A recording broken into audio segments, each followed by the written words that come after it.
Good day. Good day mga ka-airgun. Yung nakikita nyo sa screen ay nasa 120 meters. Target plate. Nasa baba yung malaking plate natin na 8 inches. Nasa baba. Ang gamit dyan para mahanap natin yung ating POI. Every time na magpapatama tayo dyan, at alam natin kung saan babagsak o saan tatapat sa ating reticle. So kung makikita nyo dyan, nandito ako sa ikapito. Pito ng aking reticle or press scale o ikapitong numero. Hindi alam kung maliwanag. Ayos naman tong side cam. Hello sir, Chai Di Castro. Maligalig, napakaganda tong side cam mo. Okay, naka-magnification ako ng 17 mga ka-airgun, at ang gamit ko ngayon ay isang ELR. Okay, subukan natin yung 120 meters. Tatapat natin tong ika-7, ika-7. Subukan natin kung kaya ng isang nature pellet ang 120 meters. Okay, safe sa downrange. Firing.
Oops.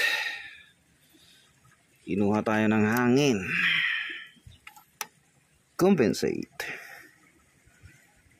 Saan na tayo? Okay, there you have it.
Ay. Okay, 120.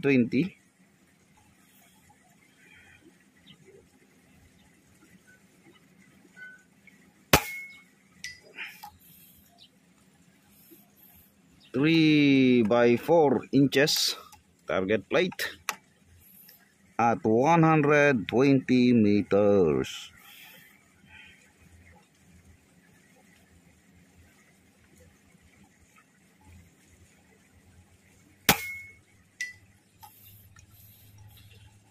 Simple as that, maybe, pero mas maganda maglaro pag ganitong medyo mahangin-hangin.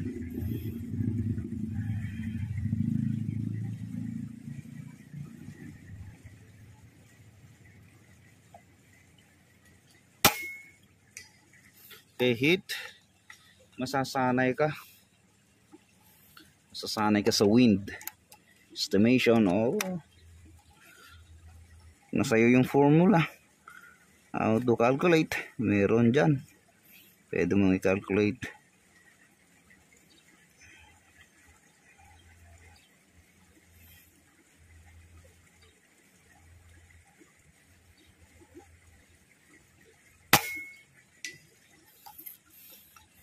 Yes, after several times na tinatamaan natin at pahinto-hinto ang hangin, nakuha na natin kahit pa ulit-ulit na.